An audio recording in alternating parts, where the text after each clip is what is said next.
हाताच्या घडी घाला. काय चौथा प्रश्न?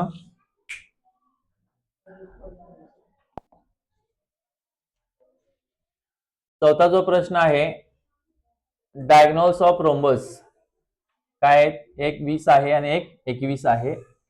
तर आपल्याला त्याची साईड काढायची आहे आणि त्याची पेरिमीटर काढायची. म्हणजे काय करायचं बघा, कर्णाची लांबी 20 आणि 21 दिलेली आहे, तर एक बाजू काढायची आणि त्याची परिमिती काढायची. रोम्बसचे गुणधर्म सगळ्यांना माहिती आहे. रोम्बस म्हणजे ऑल साइड्स आर इक्वल. सगळ्या बाजू त्याच्या कशा असतात सांगा?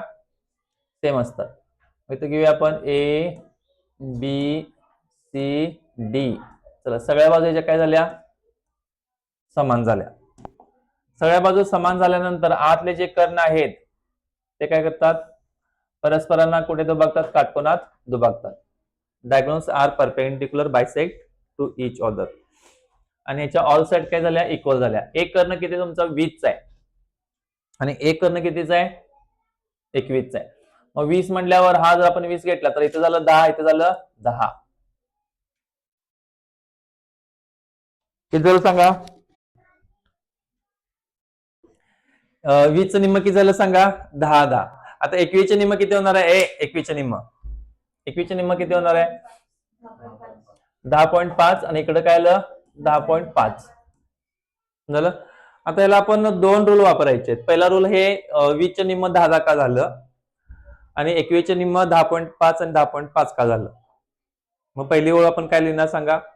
डायग्नोस ऑफ रोम्बस एकत्रच लिहा. डायग्नोस ऑफ रोम्बस काय लिहिणार?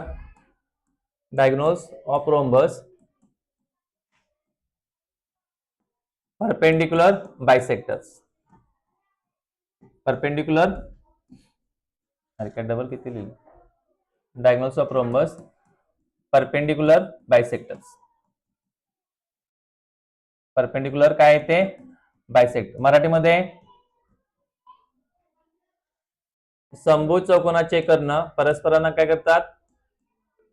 समभुज चौकोनाचे कर्ण परस्परांना दुभागतात, नाही काटकोनात दुभागतात म्हणायला पाहिजे. काय म्हणायला पाहिजे? मध्ये काय तयार होतो?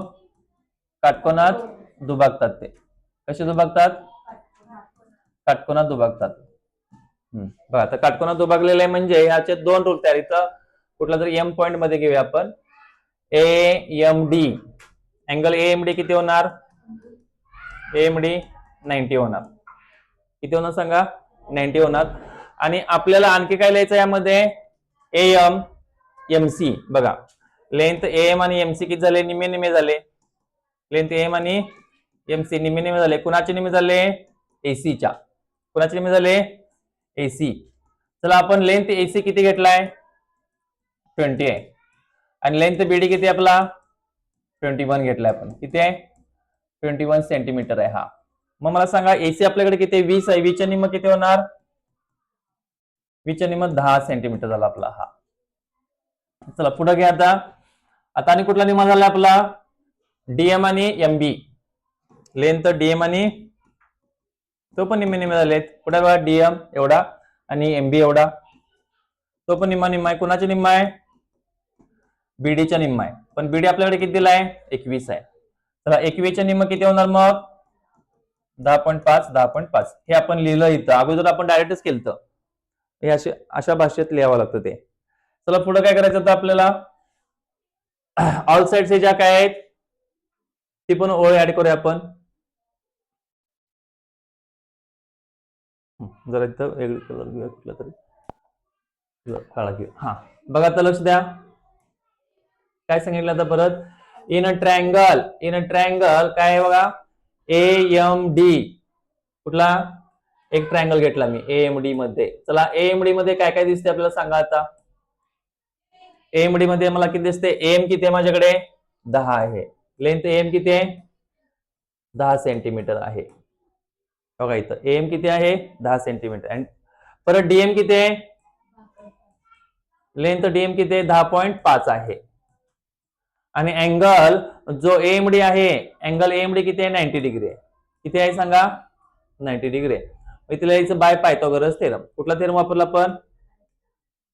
चला, कोण सांगते पायथागोरस थेरम काय आहे? पायथागोरसच्या प्रमेयानुसार